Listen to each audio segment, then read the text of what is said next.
Hey YouTube, Lazy Saturday here. Just another quick video on the part of an SHTF thing about martial law. I know there's a lot of hype also about martial law, people creating fear in the public about, when things are going bad in this economy, the global political things, and, you know, dollar collapse fears, Nibiru coming, World War III, things like that. And a lot of the fear is about what a result after all the chaos is, especially martial law. We get in a lot of videos all these images of that soon after a great disaster occurs, the government will bring soldiers, all the military through especially the huge metropolitan cities. And now a lot of people say, well, I live in a small county over here in Texas or whatever. More than likely soldiers won't come here because they can't spread soldiers to every city in the U.S. Okay, and then there's people that say, well, hey, we're not only going to have the U.S. military, but NATO will come in, the Chinese will bring troops in, even though if we may be at war with China, or we already have thousands of Russian troops here to confiscate guns from the American people and stuff. But thing is, you also got to think, a lot of people say, well, I'm prepping over here and I've got my supplies and I also have my weapons. And that's where a lot of people start, telling you, well, if you have weapons, the government's going to come after you. They're going to take them away. And that makes you feel like you're going to be vulnerable to the looters or whoever comes to get your supplies or try to take your home and things like that.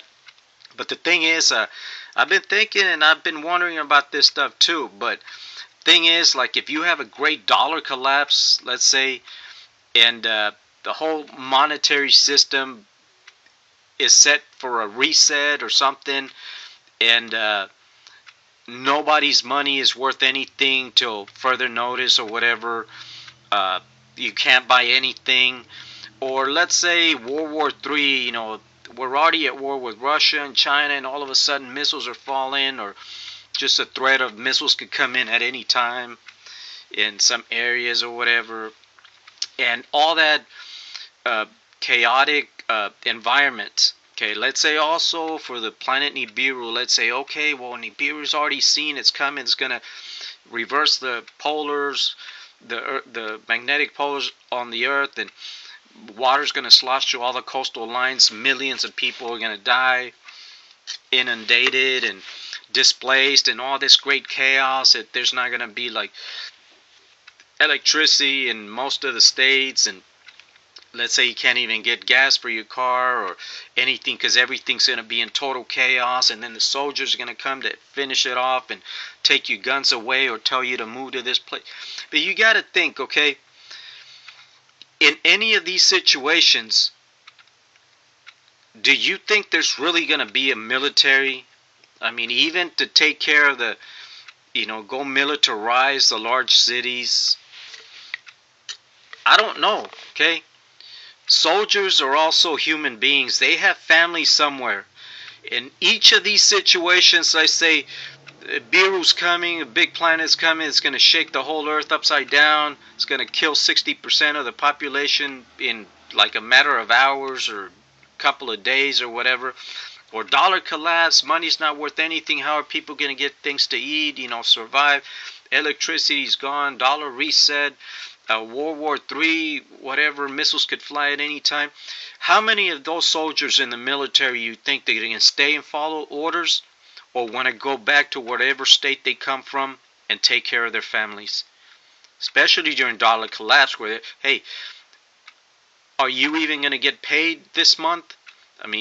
Supposedly the dollar is not worth anything anymore. You can't buy anything. There's a halt on purchases, whatever. Why stay away from your family if you're not even sure if you're going to get a paycheck for that month? Okay, Nibiru's coming. The heck with everything. Nothing's worth anymore except being with your family and taking care of your own house.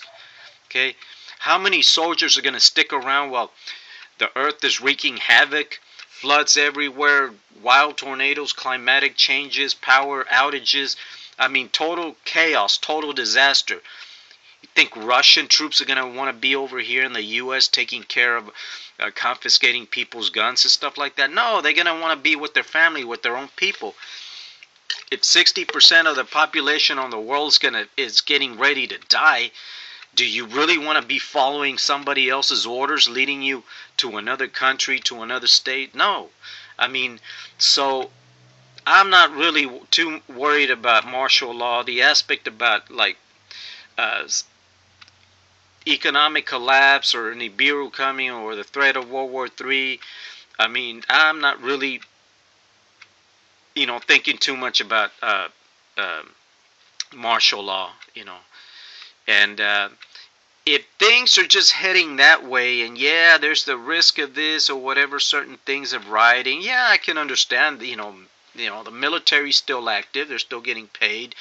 Uh, it's only chaos over here in certain areas, whatever. Yeah, there's still a military to follow orders, but not if there's a threat of World War III where missiles could be flying here to our country, or Nibiru's coming already and it's going to destroy like 60% of the population all at once. I mean, how many of those in the military are going to want to follow the president's orders or want to go back to their families? They know things are not going to be the same after that, okay? So what's going to be your role back at work in the military? Or would you rather be like with 100% of the population that has to start again, look for a job, just basic survival skills and take care of your own family?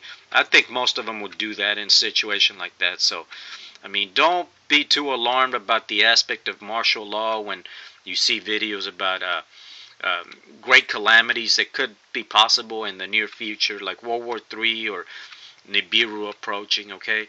But as for civil unrest and rioting and stuff like that, yeah, you can expect, if it came to it, the president would give orders for martial law, but I don't think they would go all at once throughout the country confiscating everybody's guns, okay? Uh, so that's all, just a quick video, didn't want to make it too long, it's just something I wanted to add, okay? So take care, and until next time, thanks.